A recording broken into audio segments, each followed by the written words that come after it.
Hello, everyone. It's Paula. This is the Common Book Show. Um, I'm I'm not actually there tonight. I'm here tonight at home, and but Richard is at the Home of the Future, and we have James and Nessa coming remotely, and of course my son Tom on drums. And I it's we have treacherous weather out here in Western New York, so I decided to Zoom in from home. Um, I'm still reading. I'm still reading my book, The Plutarch's Lives, Volume 1. And I don't want to really read anything because the language is really wonky. But I want to talk about the Gauls because I find them fascinating. Now, in the story that I'm reading now about the Gauls, they were living in France in some place called Sinones, northeastern France, and a gentleman from Italy, from the Tuscany area, was visiting with them somehow, and he gave them some wine. Now, they had never tasted wine before, so what they decided to do. Okay, so I will read this one little part. They were living in the Pyrenees Mountains and the Alps. They lived there a considerable time near Sinones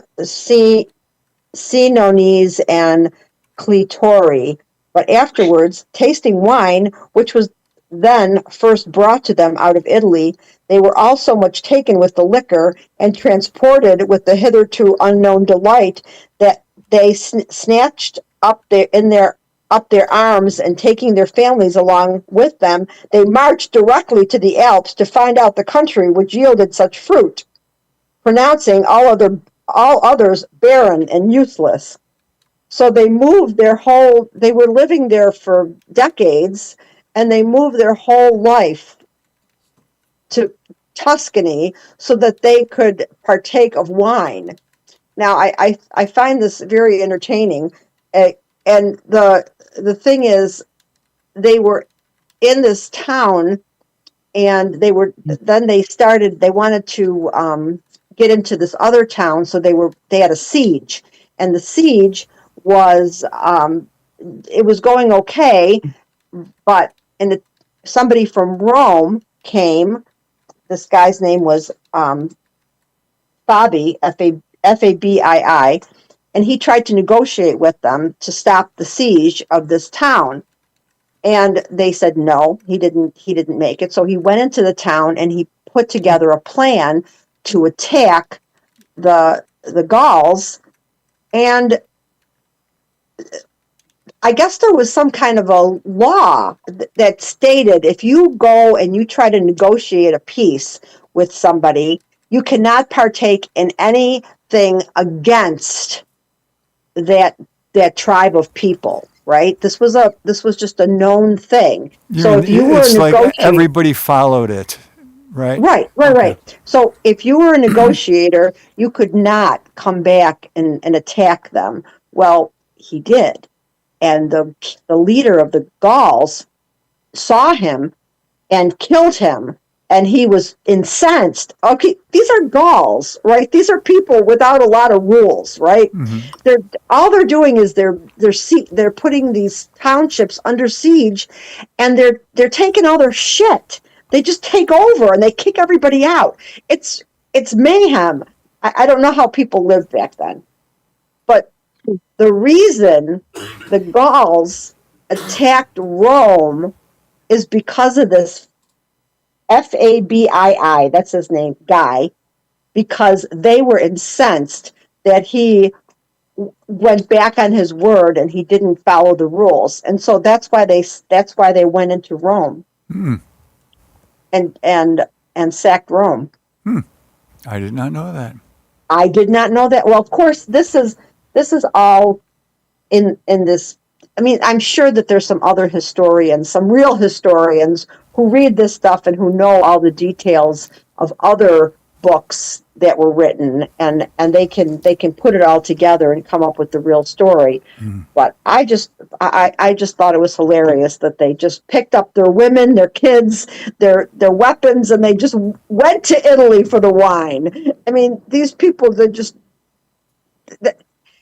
it seems very carefree in a very vicious way. You know? So it's just like throwing it all away just for the wine. But anyway, that's where I am in my book, and I'm enjoying it, even though it's difficult to read, and I probably could have gotten a better translation. I just didn't know which translation to get. It's still written in kind of an old-timey, stifled way, the translation. So I will continue to work on that until the day I die. But I'm happy that we got the show started. I know Tom was having some technical difficulties with some of the Zoom computers. the equipment and you said the server, right? The server was giving him a problem. We have 4 Zoom computers, and one of them was giving him problems. Okay. All right. Well, here we are. I see. I was mentioning before. James has it's what looks like a gigantic bed from the Middle Ages behind his head there, and it is quite attractive. Is that metal work that's or is that all wood? No, that's metal work in the form of a tree.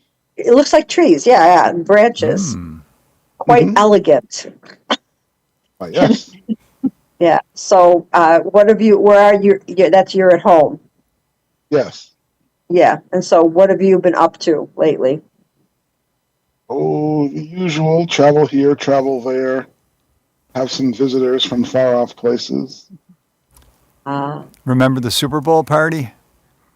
James's plan was to attend it after he finished his electrolysis. But he is so devoted that he skipped the party entirely and spent the whole evening working on his patient. Well, that is very. You're very committed, James. Committed. Well, some of my people are traveling crazy large distances. Yeah, that's true. That is true. You couldn't have worked it out, so you could have worked at Richard's house and done it there. Yeah, I guess I could have schlepped 350 pounds worth of stuff over and set it up. Well, and Nessa, you're here today. You're saying that you were having some issues during the day today with personal mom things. Yeah, she's a psycho. What else is going on with you? I don't know. Just fighting with Nazis on Facebook a lot. That's always fun. Yeah. Driving them nuts. Well, Vanessa. It needs to be done. Someone has to do it. Vanessa and we correspond a lot. And I sent Vanessa something about living in 2025. And I said, do you have any thoughts on the subject? And Vanessa, what you wrote back is remarkable. I saved it in my notebook. It's so well written. Listen, this is what I wrote to Vanessa. I said, I've noticed that in 2025, there are 3 kinds of people. The ones who are supporting fascism, the ones who are fighting back against fascism, and the ones who are ignoring the whole thing and just going on about their lives.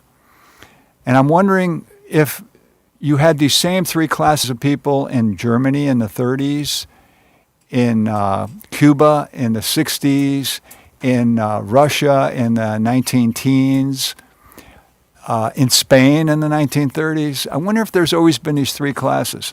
Here's what Vanessa wrote back.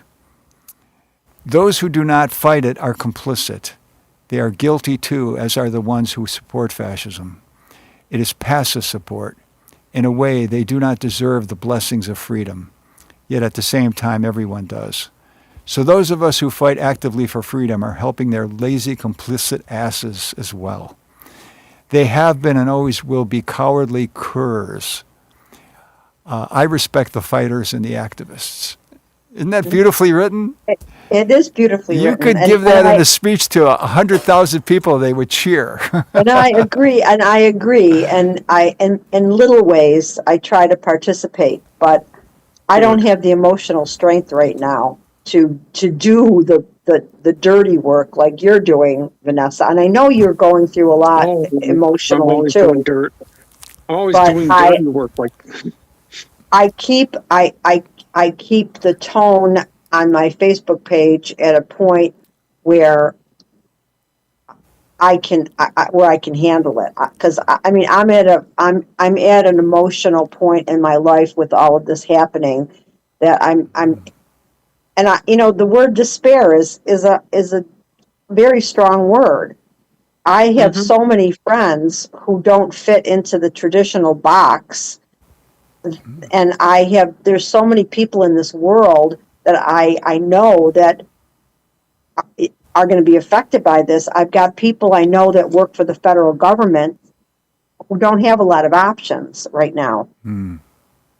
So my friend Martha, her two daughters work for the federal government. I don't know which agency they work for, but one is a single mom. And if she loses her job, and she has gotten the email, her options are very limited for what she can do. And I'm concerned. I'm concerned, and I certainly don't back away from a fight, but I can't be I can't be on the front. I can be in the background. I can be in the back Yeah. office, but I can't be on the front. I just don't have it in me right now. I don't have You know, much left in me I- regarding life either, but for some reason I still do it. I'm Yeah, so used to yeah. fighting because growing up in Riverside, I was always fighting legions of morons. There wasn't just one or two at a time. It would be like 20 to 40 imbeciles at a time you'd have to fight. And then when I went to high school, that was full of idiots too. You'd be fighting like 100 to 200 jackasses at once. And Well, I then think my people. media work. I think people like us who are blessed and cursed with Intelligence. imagination and creativity, we're in the minority, Mhm. and the other people find it difficult. They don't like it. And sometimes just keeping I'm not saying about in this during this situation, just sometimes just not communicating with those people or keeping your mouth shut is better than being attacked, you know. Well, I like that saying. It's better to die on your feet than to live on your knees. Yeah, that's true. That's the I way I mean, live my if life. somebody approaches me and gives me their point of view, and it's not like my point of view, I will give them my point of view, and I'll say, look, I don't agree with you. I'm not going to say, oh, I agree with you, or not say anything. I let them know, but I think there's a point that I can't go past at this juncture in my life. Now, James, I don't know if you know this about Vanessa, but in the 1980s, Vanessa had a public access show in which she accused the Catholic Church of being pedophiles. This is before the whole Boston Globe thing. And the Catholic Church contacted Buffalo City Hall and said to City Hall, take that person off the air. And so City Hall intervened. Did they ever have a meeting with you, Vanessa? No, they had meetings about me and resolutions.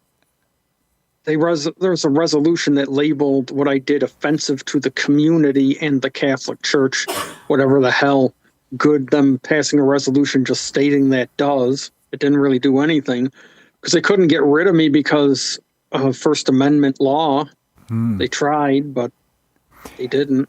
And I've often thought, once that Boston Globe expose came out and the whole house of cards fell down about the Catholic Church, you should have been sent a letter of apology Because you were sounding the Oh. call before other people were. That's I'm, that, I'm that's very usually that's I'm very usually ahead of idealistic of my you, time. Richard. And may I just answer your question, Richard? I was working at the public access station when that happened. Wow. Wow, you were. I didn't know you I did was. that. I Huh? did. So, all right, let's go back in time then. If you were working at the station and you heard about this scandal, did you have an opinion? Did you think to yourself, I think Vanessa's gone too far by criticizing the Catholic Church? Oh, hell no. Because my personal philosophy is that just let people talk and the truth usually comes out. Just like my uh, erstwhile estranged son's wife is going around telling all kinds of lies about me. Hmm. My thing is just let her say what she's going to say, and some people will believe her. Other people will ask me, do you have anything to say to these charges? And I will explain. And some people will believe me, some people will believe her. For instance, um, she accuses me of being a pedophile, but she has a newfangled definition of the word. And her personal view, a 30-year-old dating a 20-year-old is a pedophile because he No. should be Well, dating a 30-year-old. yeah. That's No. not true. It doesn't sound like she's got a lot of education or smarts. Well, she's got degrees. However, this is just one of those Amber Heard kind of people who likes to use the butterfly effect to cause the maximum damage with the least amount of effort on her part. And luckily for her, she's a woman. And usually, when a woman makes a charge against a man, people just come to her aid without any thought to are there any evidential pieces to back up what she's saying. Yeah. It's a I'm complicated, I'm sorry. Yeah, I'm yeah. sorry you're going through this. I know you've talked about it before. It's terrible to be accused of something. I've had similar situations where someone, but for me, it was a guy saying that something against me, and it was the same thing. It was either the people that knew me believed me, and the people that knew him believed him. So you're right. You're not going to change anyone's mind by jumping up and down. It may make you out to be more guilty. Methinks thou protest too much. No. Yeah, James and I, we talked about this during the week because a member of the House of Representatives who represents South Carolina, and James has ties to South Carolina, Yeah. she went on the floor of the House of Representatives and said that I would like to accuse somebody or whatever of molesting me. And I said to James, now suppose you're a member of the House of Representatives, and then one of your fellow members gets up and says this. I could see three courses of action. Number one, just listen politely and do nothing, or say to the person, thank you for announcing that. What do you expect us to do about it? Or number three, saying, okay, we heard your accounting of what happened to you. We will help you. We will investigate this to find out if you have actual evidence. What would you do, Vanessa? What was the Well, you can what's the question again? well you can say this has got nothing to do with us. We're not a police agency, so Was it another person in the government that is it molested? James? Is she accusing another member of the House of Representatives? Yeah. What she's accusing is that a group of 3 or 4 men, including another member of the House, was in on doing what she accuses. the thing that is problematic is that by basically reading this into the record, she's shielding herself from any charges of slander. And she isn't reporting it to the police. She's reading it into the congressional record. So Congress can either do nothing, schedule some sort of Hearing. investigation or Yeah. day to interview people about it. Mm-hmm. But if they do that, it's really just a thing of airing the grievances. Mm-hmm. Why didn't she report it to the police? If it was This is my problem with it, because yeah, if she really wanted something to happen and someone to investigate it, it would seem that the thing to do would be to go to the authorities first, rather than do this thing that puts it into the court of public opinion, where the default setting is people clutch their pearls and do nothing. is she a Democrat or a Republican? My understanding is she's a Democrat. Okay. I don't know why she would do such a thing without having first gone to the police. I mean, if she was sexually assaulted, it's How against the long law. are the charges though? When she's saying it happened, how long ago? That's Well, the thing I don't recall. But you're right. Yeah. It's like, if something like this happened, why wouldn't you have gone to the police immediately?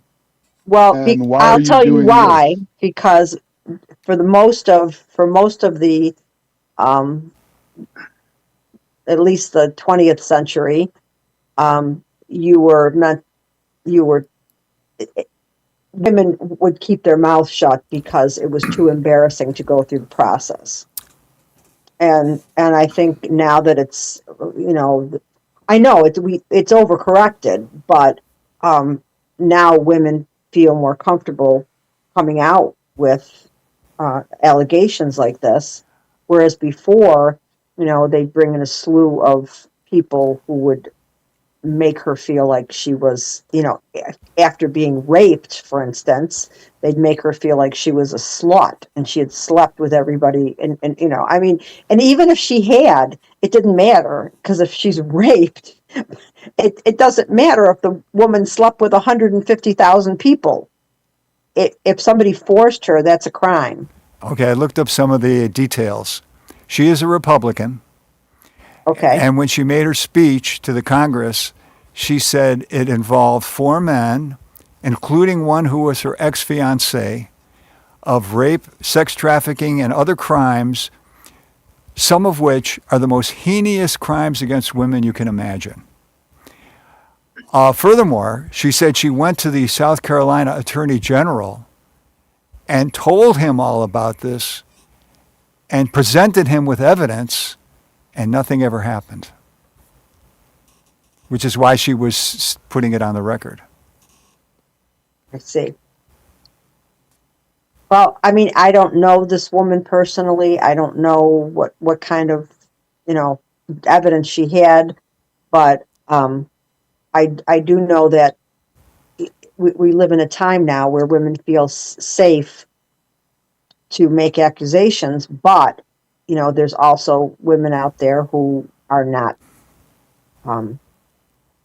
upstanding people, just like there are men out there who are not upstanding people, and those people have to be weeded out. But it's tricky. I know it's overcorrected for women at this point, but it is tricky. You know what makes this a little bit, like you say, tricky? That Attorney General who she went to, who did nothing, Yeah. more than likely is going to run against her for governor of the state of South Carolina. Well, that makes it. Doesn't that? That makes me think that there's something else going on there. Yeah. I don't feel comfortable. I mean, Opportunism. yeah, because she could have gone to the police, and she didn't go to the police. She just Yeah. went to the attorney general. I Yeah. think there's something it's sounding fishier and fishier to me. Oh, say hello to Kenny Vaughn. He left a comment, and so did Hi, our friend. Penny. I didn't go this week, so I'm here in my nice cozy house. And as you see, our friend Mick also Nick, commented. hi, wife when blaming her. You mean like beating your wife and then blaming her? Yeah, Mick, I think you're on the right track there because that was always the 20th century's way of dealing with things. It's her fault. If she wouldn't have done this, I wouldn't have beat her. And that made sense to the white male majority who were in charge. But anyway, this is this topic. We can't win with this topic because we don't know the truth we don't know the facts really. Mm. But Richard, what's on your list? We haven't even gotten to your list yet. There was a famous movie that had a number of sequels called Terminator. Mm-hmm. What is the premise of the movie? I'm not really sure, having not seen them, but I think it's somebody who's like a guy who murders for a living. Well, Is that not true? this is the premise of the movie. In the future of the United States, Yeah. the artificially intelligent robots. Skynet. Thank you, Tom. They figure out a way to work on the next generation of robots.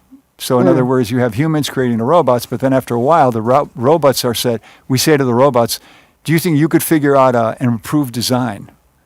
And they do.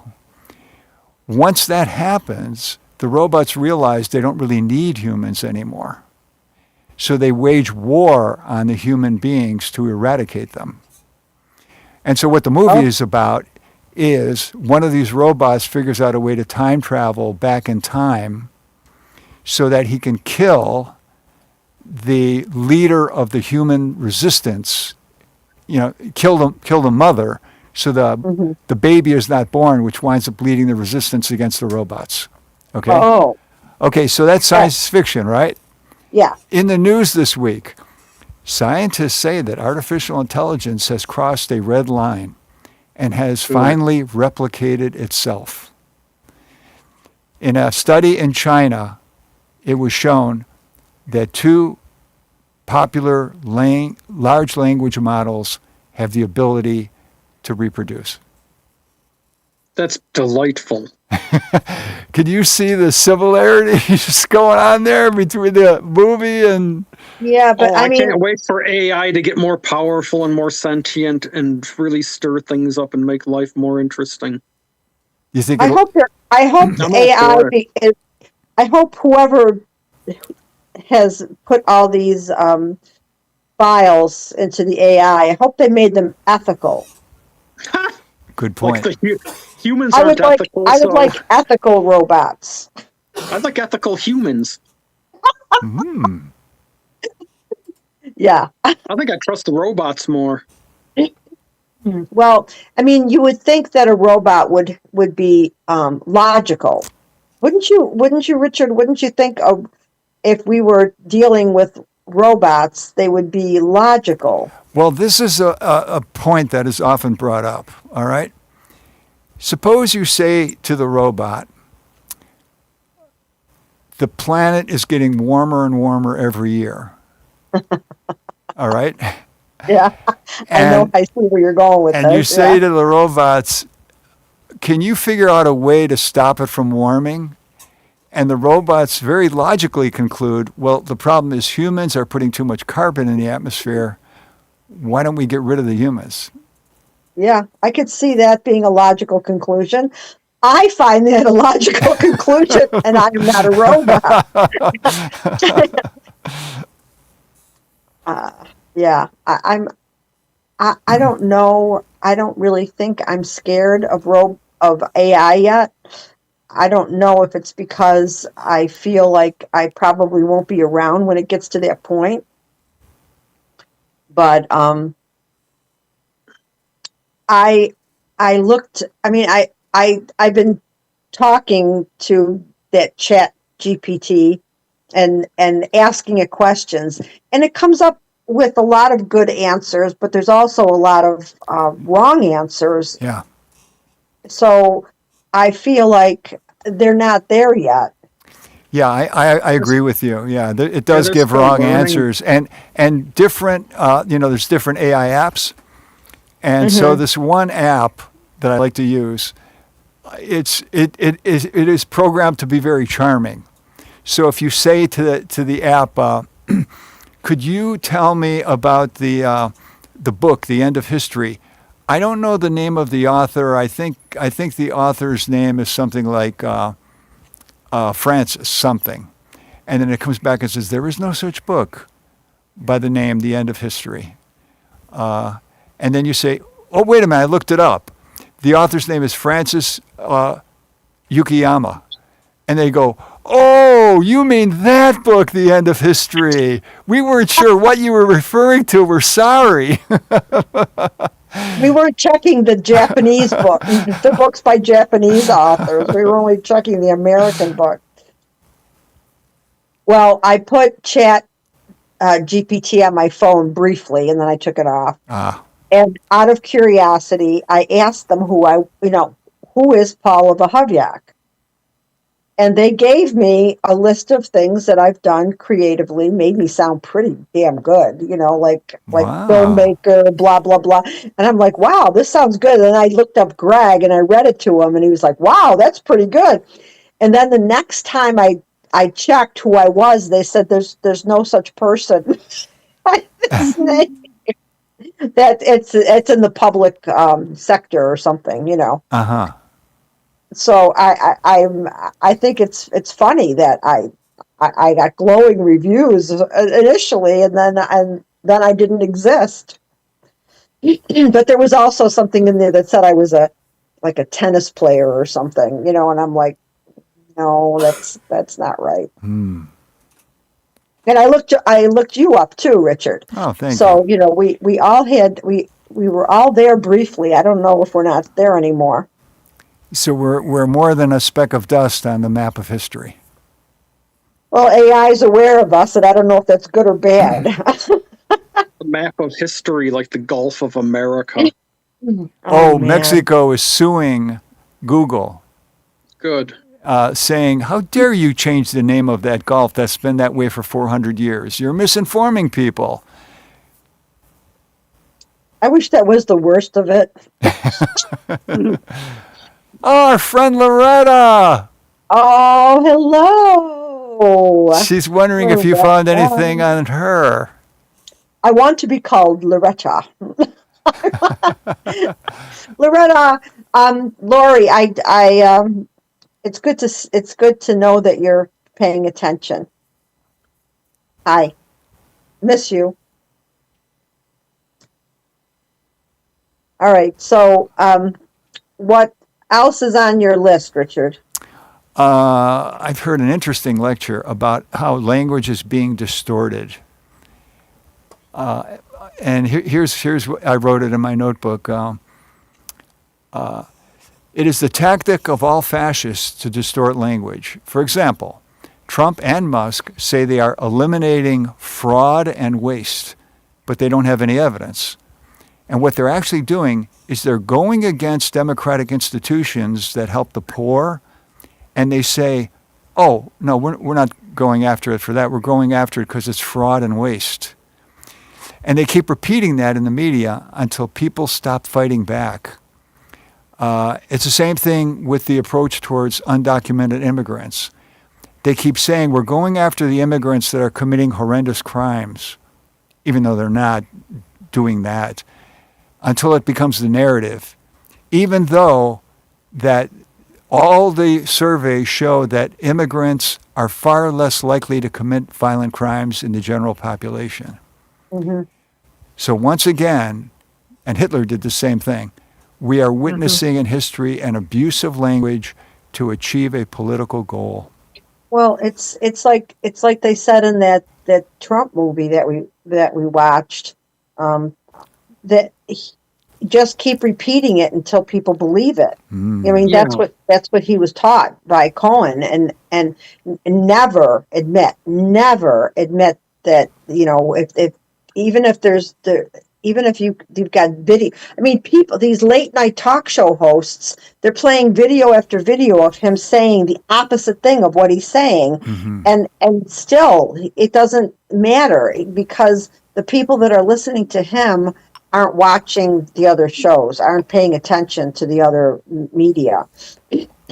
So whatever he says is, Well, he's a cult leader. He's the god of his cult. He's beyond just a politician. Nothing he does is wrong. Like, they were complaining before the election about gas and egg prices and blaming Biden and Bidenomics. And Trump claimed on day one that he would reduce prices. That was his promise. And he still hasn't, and prices have gone up. But all his followers are saying that he hasn't been in office long enough, and it's still Biden's fault. And it can't be a politician's fault, yet it's still Biden's fault. But it can't be the president's fault. But Biden was the president. So they twist their logic to, like, exonerate Trump of everything and anything he ever does. He's always right. He's never wrong. If you try to make it make sense, you can't. So all we can do is know what the truth is and state it. That's all we can do.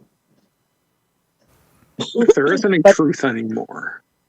No, there's truth. There is truth, but most people don't know what it is. Exactly. And talk about, you know what, Tom, you brilliant person, that movie, is it Idiocracy? Yeah, Idiocracy. Yeah, it's coming true. Oh my God. The more it is. we get into this Trump thing, the more that Idiocracy movie is starting to, Paula, become I made real. a comment about that. I made a comment about the Idiocracy movie, but there was this really horrible animation company in the 90s into the 2000s that made the worst cartoons ever, that is notoriously bad, and people make fun of their cartoons. And it's called DIC, D-I-C. And I always say that it's more like we're living in a DIC cartoon version of Idiocracy, because it's even worse than the actual movie. Yeah. I'm If you know this animation company, you'll find what I'm saying to be really profound and funny. Yeah, I don't I don't know the specific company you're talking about, but I do know that at Tom's suggestion, I watched Idiocracy. We're not just anti-Trump. Trump is anti-American. No, Trump is not anti-American. Smick's got a comment here. He seems to be one of the cult members. Right. Yeah. If Trump was doing anything good, I would be all for him. If he does, whenever he does anything good, let me know. But he hasn't. Trump, he does nothing but Trump is garbage. Trump only cares about Trump. And he only cares about himself. That's all he cares about. Himself. He's a narcissist, a big narcissist. He's a narcissist. Yes. He's like a big toddler. Yeah. Well, I'm not. I don't. I mean, he's not very bright. Yeah, it's not. It's very easy to figure out what he's doing. He's just trying to make himself into. I mean, I'm just hoping that the democracy holds up, and he doesn't become the president for life, because he's going to sign some kind of executive order saying that the president can run for more than 2 terms. Oh yeah, he's going to try to weasel his 3rd term. Yeah, and I wouldn't say that it's being anti-Trump. I'd say it's being pro-American. It's being pro-freedom. Yeah, to be anti-Trump. I wish Trump is against those things. Yeah, He's a traitor. He should have been locked up the first year Biden was in office, but they dropped the ball and didn't move fast enough. He should have been locked up for his January 6th insurrection. charged of treason, and he should be rotting in a cell for the rest of his life, which to me makes his entire rule illegitimate. Any law he passes is invalid because he's not a valid president. He He shouldn't doesn't be seem allowed in he there. doesn't seem to have any. There's no repercussions for anything he does, and I think that's the way it's It's been strange. always It's like like. he's got a golden horseshoe up his ass or something because everything goes his way. That sounds painful. Yeah, you never seen anyone who things go their way as much as him. Yeah, I know. It's awful, but I just don't. I don't know how to. I don't know how to digest what's going on anymore. I can't. That's I by can't even. design. They're trying to overwhelm and confuse It people with is. It is overwhelming them. overwhelming. So I listen. They So just keep at now it relentlessly. my big Meanwhile, they're thing is pulling funny business in the background. A lot of the stuff is smoke screens and diversions, it so they is. can You're right about that. And there's funnel all things. kinds of stuff we don't know about. But Yeah. I keep myself sane by I've been listening to not children's books, but I guess they're children's books. Anne of Green Gables. I'm really Rambo's bringing up a point. Challenge you on your show. What do you got? Like 2 viewers? Why would I even bother watching it?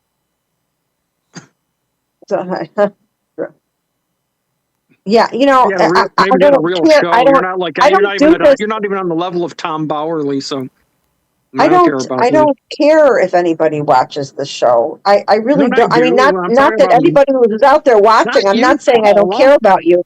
It's just that I do this. I do this for Paula. me and for Richard and for anybody else who wants to participate. Hold on. I'm not talking about you. Mick told me to come on his show and give him a hard time.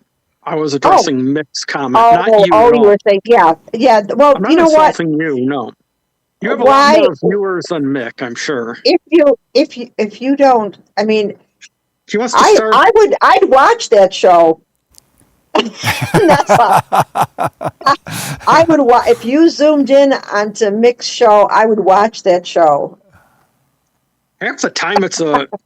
Oh man, I've tried watching that show. Sometimes it's so damn bad that I can't last more than a minute. I'm very I haven't been consuming that kind of media. I'm not saying anything about you. No, I know, but because Mick has said in the past that I don't have any viewers, which is fine. I don't care, But yeah. So my whole thing now is I'm listening to these books about this Anne of Green Gables. I have to say I wish I would have read this book as a young person, because I would have felt like there was another person like me out there in the universe, because it's almost like this the whole thing with this Anne of Green Gables. She is just like I was as a child, just huge imagination, big drama. I'm like, why didn't I know this girl? Because I would have had a friend. Even if it was a friend in a book, it would have been a friend. But it's keeping me calm listening to children's books on usually YouTube right now. But I mean, what books have you people read as a kid that affected your life? This is about Berlin in the 1920s before Hitler gained power, because I think it's a very important thing to read about these days. Oh yeah, I think it is too. But I mean, what book, Nessa, did you read that as a kid that made a big impact on you? 1984. Well, how old were you when you read it? I don't know, maybe 14. Wow, I know Greg read a lot of those books too as a young person. But I'm thinking, I didn't have that experience because I wasn't a reader in my teens or in my when I was a kid. So I think a book like Anne of Green Gables would have had a really profound effect on me. And how about you, Richard? What did you read as a kid that had an effect on you? I didn't start reading until I was 16, 17. So it wasn't encouraged in your house either. Not at all. Not at all. Not at all. It was a waste of time. Is Well, that how? it wasn't mentioned. Let's put it that way. Yeah, because I know that my sister would read books, and she was told that she was wasting her time. You're going to hurt your eyes. You better find a husband that likes to read, otherwise you're never going to get married. Mm. That kind of Hmm. stuff. How about you, James? What was the book that you read? Were you a reader as a kid? Oh yeah, I was reading very early, but I can't say that there was a book that had an effect on me until I read something that I probably shouldn't have been reading by my age. It was by a gentleman named Alan Sherman, and the title needs explaining. It's What called, yes, is it? Is that the same Alan Sherman that did "Hello, Mother, Hello, Father"? Here that's I the am at one. Granada. you know. That's the one. Wow. Okay. I didn't know he wrote a book. Go ahead. They wrote a few, put out by the Playboy Press, but called The Rape of the Ape.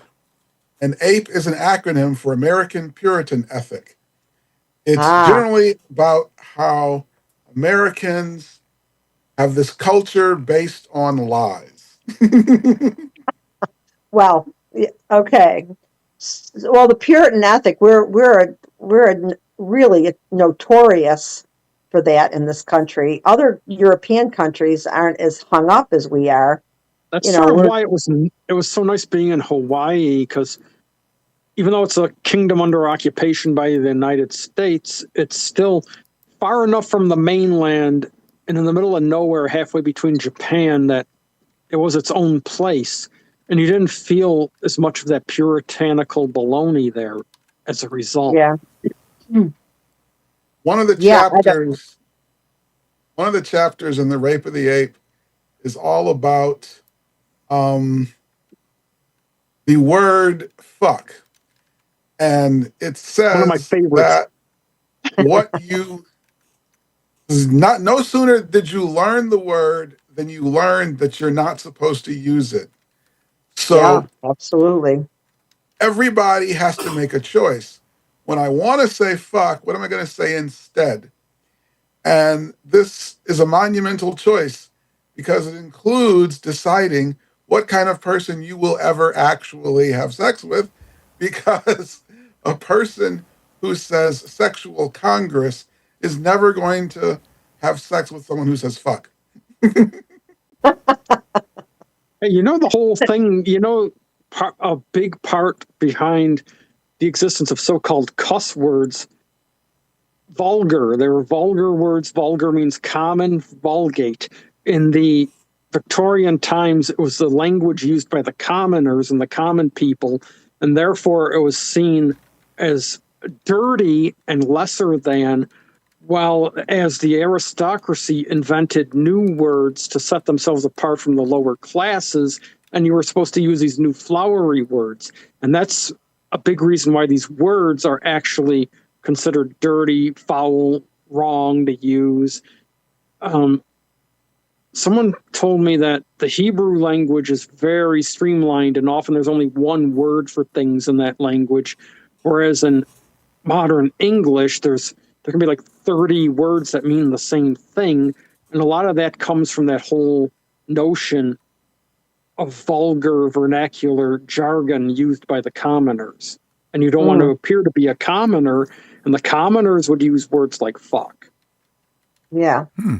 Well, I know that I had it was a hair salon in the Ellicott Square building, and the guy that ran it was a Palestinian, and his name was Sam, and Sam married a woman from Jordan who was also a Palestinian. And when she was learning English, he was teaching her the vulgar way to say things. So here you would see this. She didn't cover or anything. She was a modern woman, you know, but she would come out when she started speaking English. She'd be saying things like, "I got to go take a piss," And so you see this diminutive, long-haired, doe-eyed beauty, and she would just be like, she'd talk like a sailor, and I'd be like, Sam, why? And I'd try to say to her, look, I said, Nafisa, you can say it a different way. You can say, excuse me, I need to use the restroom. But she'd still say what Sam taught her, which was, I got to take a piss. And I'm like, oh my God. Anyway, so it's what you learn, what you learn from the people and it turns out I was on the phone with my Aunt Rosie the other day, and she told me that before she even got a divorce, I was really young. I must have been 5 or 6 years old when she divorced her husband. My mother was saying fuck. I never heard my mother say fuck until she got old. Oh, mine said it all my life. Well, the thing is, I came home as a kid asking her what it meant, and she acted like I had just, disturbed her equilibrium by using this word, and it turns out that she used to use it all the time, and I'm not all the time when I wasn't around, and I was a little disappointed. I wish I would have heard her cursing like a sailor. I think it would have been fun. Richard, did your parents use vulgarity at home? Neither of them did. After my father got a stroke and it rewired his brain, Yeah. he did all the time. He didn't have the skill of figuring out what was correct. Well, and what maybe was there's incorrect. a part of your brain that withholds that, and that Yeah. part of his brain stopped working. Yeah. The filter. Yeah, that was a joke on the Golden Girls. They would always say that the one character's mother, she had a stroke, and it destroyed her ability to use filters. So she was always saying off the wall things. But I'm sure that's a thing. But my father, I never heard my father curse except one time when he hit his finger with a hammer. And that was the only time I ever heard him curse. And my mother never, except as she got old. After she was married to my stepfather, who didn't know any other words besides fuck, she started to swear. And I thought it was she picked it up from him. But apparently she knew that a long time ago. James and Vanessa, are you familiar with the pail full of ice cubes experiment? I don't know. If you Don't stick think your so. hand in a pail full of ice cubes, put some water in there so you can slip it right in. There's a certain amount of time goes by and you can't stand it anymore, and you pull your hand out. If you put your hand in that bucket and you start to swear, you can leave it in longer. They've repeated this a number of times. What's the conclusion? It's Well, it's the same thing as to why people curse when they hit their hand with a hammer. There's some kind of release of adrenaline, endorphins, and whatnot. Yeah, that's right. When you're swearing, that's true. That's why it makes you feel better when you swear. I've often wondered. Thank you for saying that. Yeah, it's exactly right, James. That. I know because I'm trying not to lose my temper these days, and it's harder not to lose your temper than to lose your temper. It's very easy to lose your temper. Vanessa, do you feel better when you swear?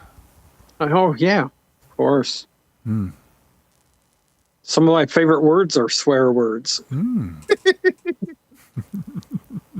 I like to use swear words from other languages. I learned a lot of swear yeah. words.